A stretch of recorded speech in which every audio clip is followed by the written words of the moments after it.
Suikoden II, released for the Sony Playstation in Japan in December 1998, is more than just a sequel. While Suikoden I planted the roots of the series, Suikoden II perfected the formula, and perhaps remains the greatest example of what makes these games so special. It's a masterclass in storytelling, character development, and world building. It left its mark on the genre during a time when JRPGs were brimming with innovation and spectacle. Suikoden II managed to stand out by crafting a tapestry of human drama, woven with threads of political intrigue, personal betrayal, and the enduring power of friendship. Continuing to refrain from the then dominant trend of polygonal graphics, its 2D art style created a beautifully crafted world that begins to slowly crumble and become stained by the horrors of conflict. This is where Suikoden II shines, by demonstrating an unflinching portrayal of war, not only as a backdrop, but as a force that shapes and shatters lives. It compels players to navigate complex moral dilemmas, all culminating in a deep emotional resonance that crescendos with Miki Higashino's sweeping compositions.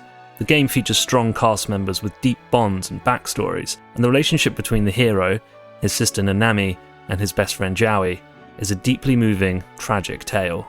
Suikoden II's treatment of its rich cast of personalities is again one of the game's biggest strengths, and we'll explore a few case studies that demonstrate the powerful portrayal of war that Yoshitaka Murayama wished to convey.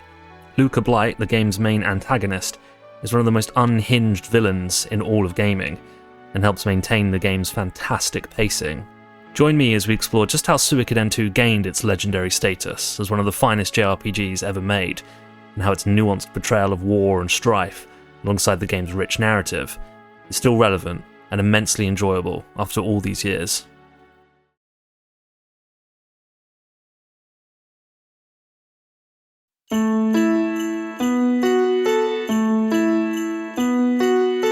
With Yoshitaka Murayama and Junko Kawano back at the helm, Suikoden II's narrative and art direction would continue to excel at bringing a powerful, emotional experience to interactive storytelling.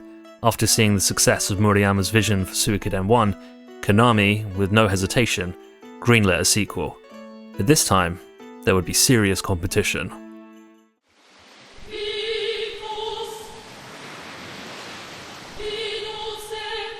Suikoden I was released before Final Fantasy VII, and at the time, proved that Sony's PlayStation was capable of bringing an immersive RPG experience to its first home console, albeit with a 2D pixel art style that would eventually become overshadowed by new and exciting 3D polygonal graphics. However, Final Fantasy VIII was a mere 2 months away, and promised a level of spectacle never before seen in a video game. Suikoden II, then, made the brave decision to stick with its sprite-based character design, and in my opinion, is all the better for it.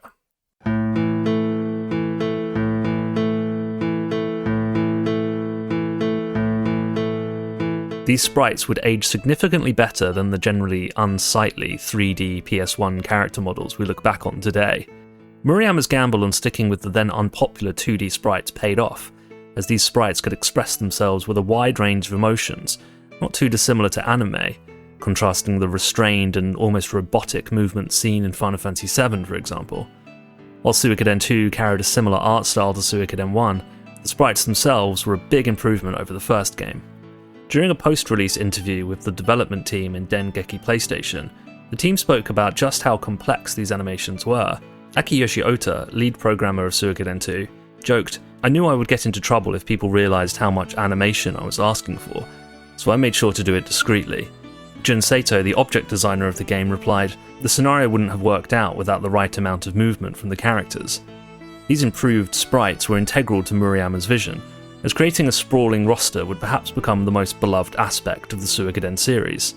Murayama's focus was to create an engaging world that these individuals would inhabit, and create a narrative filled with more twists and tragedy.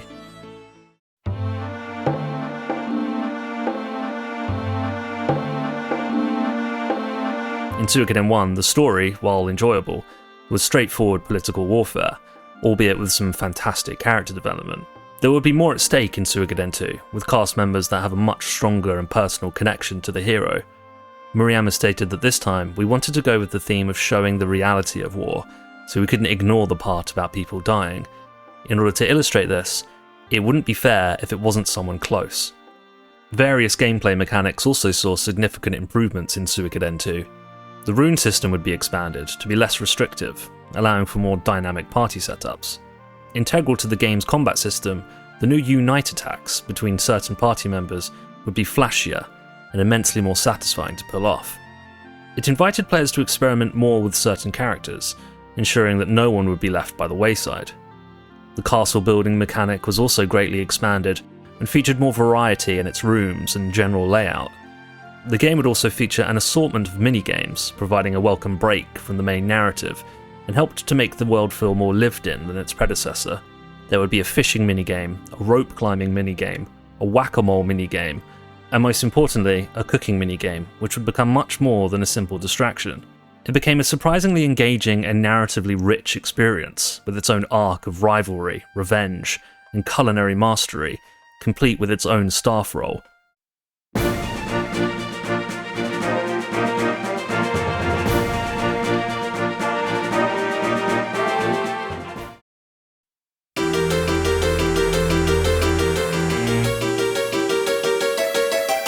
The war battles would also be improved and completely overhauled, creating an RTS-like battle system where the player would move units on a grid, a far cry from the simplistic rock-paper-scissors mechanic of Suikoden I.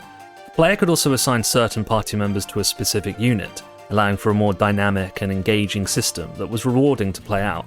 While this system was a welcome improvement over Suikoden I's war battles, it still felt slightly clunky to play, and at times, frustrating. Units could permanently die in battle if your position was slightly off, compelling the player to restart the game so as not to lose a precious party member. However, all of these refined systems are what gives Suikoden II such legacy, and helped solidify itself as a new standard for the series, and the JRPG genre as a whole.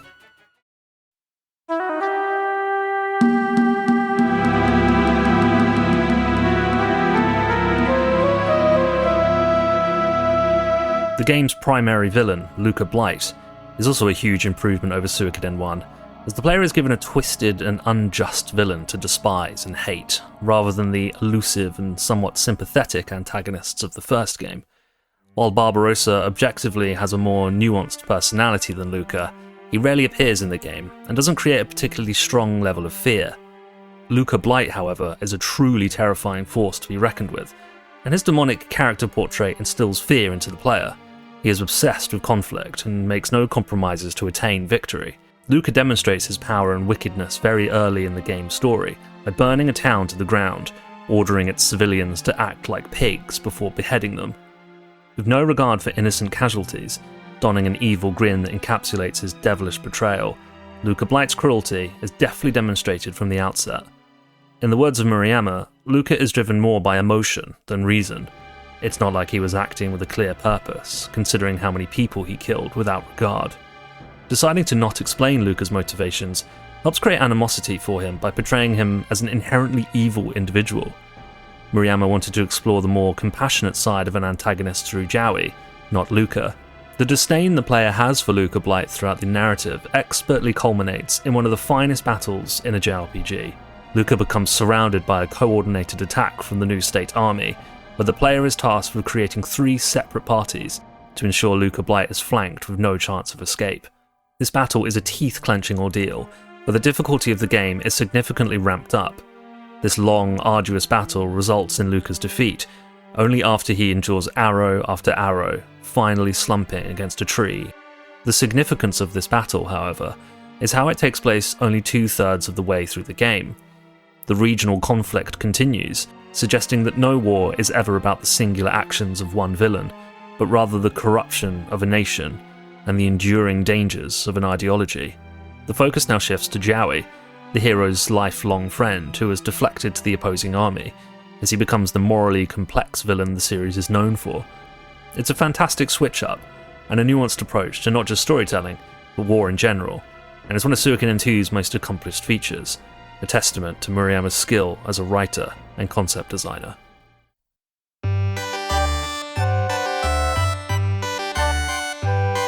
Suikoden II's recruitable party members are also more fleshed out than Suikoden I, as some characters now require expansive side quests to recruit, instead of merely reading a couple of lines of dialogue. The way these party members interact with each other throughout your army is also expanded upon, with interactions that feel richer and more rewarding. The game features a number of characters from the first game, many of whom are given satisfying closure in their personal storylines. There is also a more light-hearted dynamic between many of the recruits, a welcome juxtaposition against the rather bleak narrative. Rina's adult conversations and Nina's obsession with Flick are great examples of this. There's also a meaningful synergy to the cast, which is impressive given the sheer number of party recruits. Every individual serves a purpose to your army, and none are forgettable. Their personalities are vibrant, but also tortured, with backstories that carry real weight to them. The bond between Kinnison and his loyal canine companion Shiro exemplifies the power of unwavering loyalty. Shiro's constant presence by Kinnison's side serves as a poignant reminder of the simple yet profound connections that enrich our lives, and provides a sense of warmth and comfort amidst the chaos of war. It highlights the importance of companionship and the devotion that can exist between humans and animals. Meanwhile, Victor and Flick embody the enduring strength of camaraderie forged in the crucible of battle.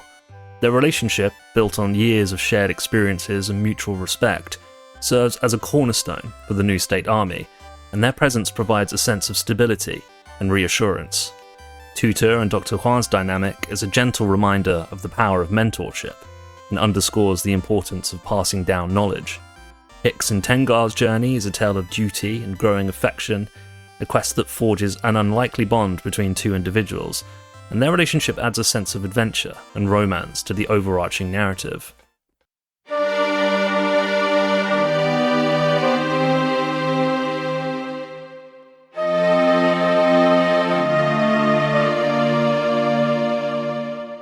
The core bond of the game, however, is between Jowy and the hero. Their bond, initially unbreakable, deteriorates into a heartbreaking conflict, making their interactions some of the most emotionally charged in the game, and serves as the key portrayal of the tragedy that Murayama wished to convey.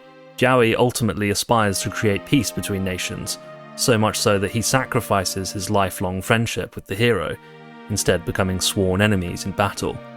Jowy never obtains peace, and the war ravages on, even after Luca Blight's death. It's a powerful reminder of the family outside of blood relatives that you choose in life. Murayama spoke of the hero, his sister Nanami, and Jowy in that they are not related by blood at all, but they are a family. On the other hand, Jowy is related to his mother by blood, but they are not a family. That's one of the things I wanted to portray. The brotherly bond between Jowy and the hero makes their eventual conflict all the more heartbreaking, and is a tragic arc that explores the devastating consequences of war on personal bonds. The other main tragedy of Suikoden II lies with Nanami's death. It's a poignant and devastating moment in the game, serving as a brutal reminder of war's indiscriminate cruelty. Her unwavering loyalty and protective nature, particularly towards the hero, made her a beloved and integral part of the narrative. Her sacrifice shatters the illusion of safety, and serves not only as a significant plot device, but as a deeply emotional blow that forces players to confront the fragility of life and the painful reality that even the purest of hearts could be consumed by the flames of war. Suikoden II's original English translation, while possessing a certain charm, is undeniably flawed, riddled with inconsistencies, grammatical errors, and awkward phrasing that can often detract from the game's emotional impact. Dialogue can feel stilted, character nuances are sometimes lost, and crucial plot points can be muddled, hindering the player's ability to fully immerse themselves in the narrative. While some may appreciate the quirky nature of the original translation, the HD remaster offers a significant advantage by providing a revised and improved localization. This allows for a more faithful and polished representation of Murayama's original vision, ensuring that the game's complex themes and character relationships resonate with greater clarity and emotional depth. Though the original translation has a nostalgic feel, the remaster will provide a more accurate experience.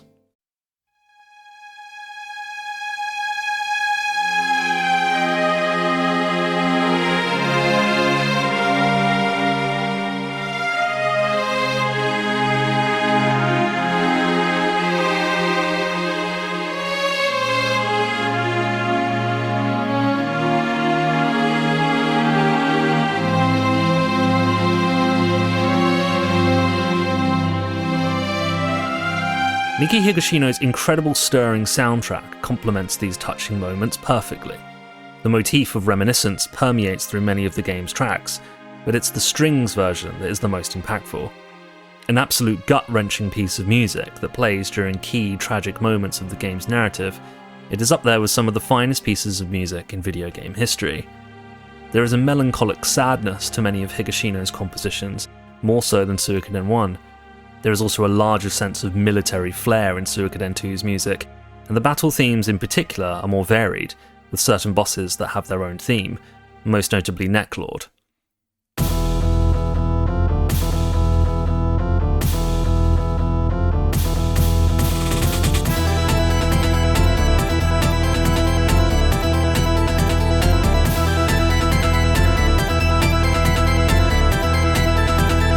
Higashino's gothic Necklord encapsulates the vampiric nature of the battle by including organ melodies that rival some of the best music found in Castlevania.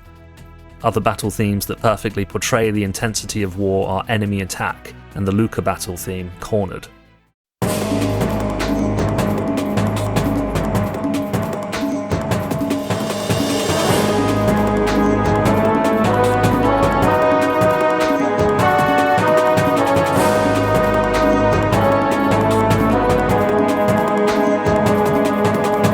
Most battle themes in the game all share the same breakbeat in the background that helps match the intensity and tempo of battle. Higashino's town themes carry a beautiful ambience to them and fit perfectly in their respective locales.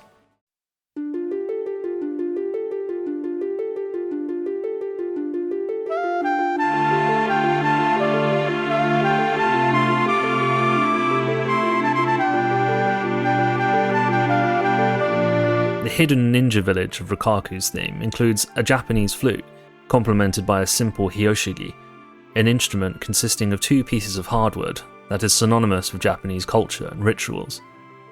The game's main dungeon theme, Labyrinth, begins with beautiful synth chords before a darker arpeggio takes over to create a sense of intimacy and depth with the game's surroundings.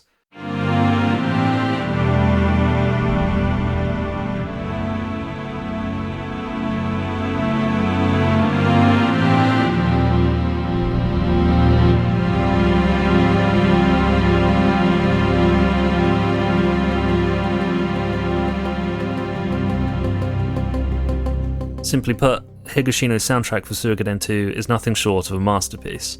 Their music seamlessly blends orchestral arrangements with folk influences, creating a unique and evocative soundscape that enhances every scene and helps contribute to Suikoden II's enduring legacy.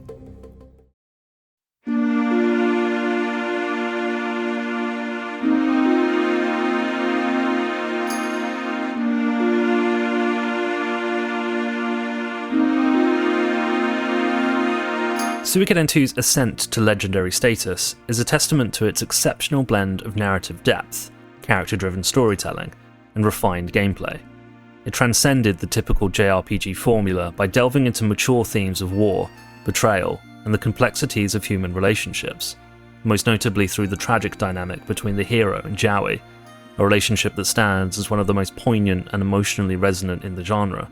This central conflict, a gradual erosion of childhood bonds under the weight of political strife, provides a powerful exploration of how ideology and circumstance can fracture even the strongest connections.